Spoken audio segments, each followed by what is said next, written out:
بسم اللہ الرحمن الرحیم۔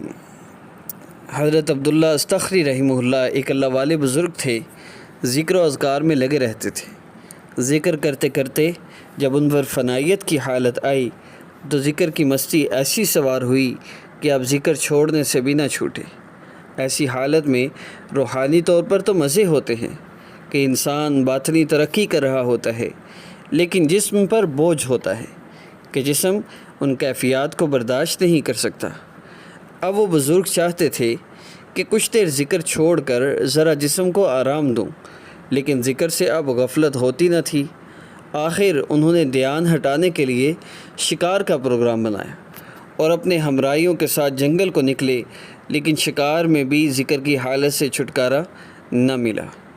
اب تو وہ بہت پریشان ہو گئے، اور اس پریشانی کی حالت میں ان کی زبان سے جو الفاظ نکلے وہ بڑے عجیب ہیں۔